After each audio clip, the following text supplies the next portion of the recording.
First time I've ever been in trouble with the law. So it's not, it was, I'm sort of a logical person, and that was my logic. That's what I came up with. The note said, this is a bank robbery. Please only give me $1. I started to walk away from the teller, and then I walked back and I said, I'll be sitting right over here on the chair waiting for the police. Because I wanted to make it known to whoever would know that, it wasn't done for the monetary value. It was done for, medical reasons. You guys remember that from 12 years ago when that man who apparently used to be a Coca-Cola delivery driver, he was sick and tired of being sick and tired. He wanted a little bit of health care. So he robbed a bank for $1, potentially federal charges, which would land him in federal prison, which would land him some damn health care. It's pretty sad how that whole thing works.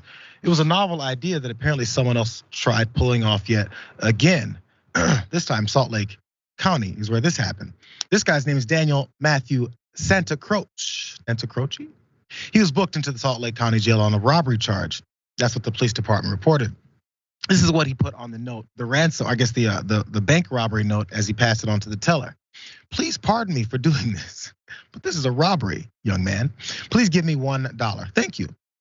He wrote that on a note and handed it to that branch teller, and the police said that that's how this whole thing went down. So the teller then gave him that $1, asked him to leave, but instead he sat down and said, no, I'm gonna sit here and wait for the cops because I'm ready to get arrested. Donald sat down in the bank lobby, waited for them to arrive, and while waiting for them, Donald made a statement to the victims that they're lucky he didn't have a gun because it was taking the police so long to get there. Made a good point. At this point, the branch manager said that she ushered all of her employees to the back room just in case he did have a gun for safety, and locked all of those doors. And as he waited, he was complaining further about how long it took because he was impatient. He wanted to get to jail. The only thing though is we didn't know why he did it. We can only speculate that it had something to do with the same guy, a different guy who did the same thing a dozen years ago, maybe for healthcare, maybe wanted to get off the streets. Who knows exactly what this guy's background was, but it is definitely, Jackson, an indictment on our society when people are like, yo, let me just do the minimal version of a serious crime like robbing a bank so I can land myself in federal prison.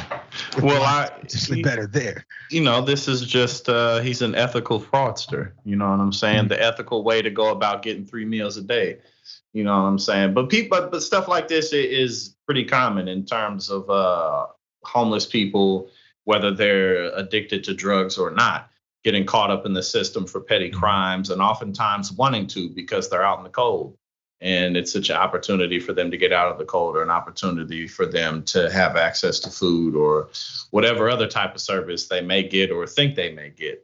So it definitely is an indictment on our society about how we really just don't take care of people, and how much money we waste on allowing people to be on the street in the first place, especially at the numbers that we do with our economy, with the rising cost of living, everything along those lines contribute to these types of issues. I want a further indictment on our society because after he was arrested, they let him go. And he said, I'm gonna keep doing this over and over again until you guys land me in jail. And they will probably, exactly. We'll continue to let him go because you can't be wasting our prison space for folks that we want to have in here and make money off of. You're trying too hard. You might actually get something you want from being in here. So we're definitely gonna avoid that instead of looking back at ourselves and wondering why someone would rather be in prison than in society, because of the way our society is.